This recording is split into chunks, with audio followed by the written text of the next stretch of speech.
ఎలా అనిపించిందండి మూవీ? ఎలా అనిపించింది? It's nice, worth watching. Okay. So, చూడొచ్చండి. Christopher Nolan has again lived up to his name. He's now shifted to new concept. I mean, కొత్త script, కొత్త taking. Yeah, అసలు ఏం నచ్చింది మూవీలో మీకు? ఏం చూసిందంటే బాగుంది. సూపర్ ఉంది. ఏం నచ్చింది మూవీలో? The ending super. డైలాగ్స్ మంచిగా ఉన్నాయి, కోట్స్. ఏంటి అసలు ఇంత ఫ్యాన్ ఫాలోయింగ్ ఉంది అసలు ఒడిస్సీ మూవీకి? మామూలుగా లేదు అసలు. సో అది ఇట్స్ బేసికలీ స్టార్టింగ్లో ట్రోజన్ వార్ ఒకటి జరుగుద్ది. ఆ ట్రోజన్ వార్లో ఒడిసియస్ అనే కింగ్ హీ గెట్ స్టక్. అనుకున్నంత ఎక్స్పెక్టేషన్స్కి, మీరు అనుకున్న ఎక్స్పెక్టేషన్స్ రీచ్ అయ్యి యా సూపర్ ఉంది. ఇట్స్ లైక్ క్రాస్ అయిపోయింది. 20 times బెటర్. ఎంత కలెక్ట్ చేస్తున్నారు అనుకుంటున్నారు? అండ్ ఇంటర్నేషనల్ మూవీ కదా, so it's like not like Telugu movie లాగా వీ కాంట్ ఎక్స్పెక్ట్. డెల్బీ it will be more. Rating ఎంత ఇస్తారు? 11 ఉంటుంది. ఎలా అనిపించింది first of all? Odysse movie నేను ఎక్స్పెక్ట్ చేసుకున్నది ఏం లేదు.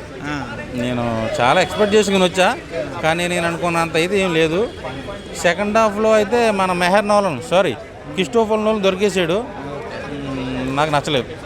మీకు అసలు నచ్చలేదు? యావరేజ్. అంటే ఏంటి, ఇంగ్లీష్ మూవీ అనేసి నచ్చలేదా, లేకపోతే దేని గురించి? ఇంగ్లీషు తెలుగు అని కాదు.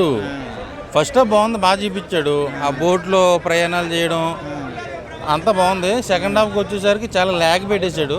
క్లైమాక్స్ ఒకటి బాగుంది మళ్ళీ. సో ఓవరాల్గా చూసుకుంటే the Odysse movie average movie.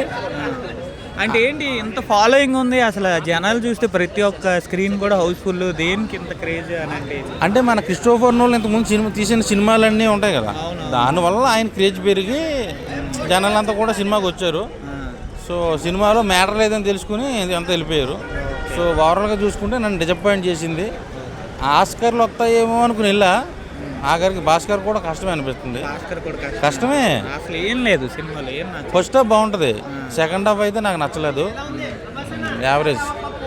Rating ఎంత ఇస్తారు? 5కి 2 ఇస్తా. అది కూడా మన నోలన్ మామ క్రిస్టోఫర్ నోలన్ కోసం ఇచ్చేయచ్చు. చెప్పండి.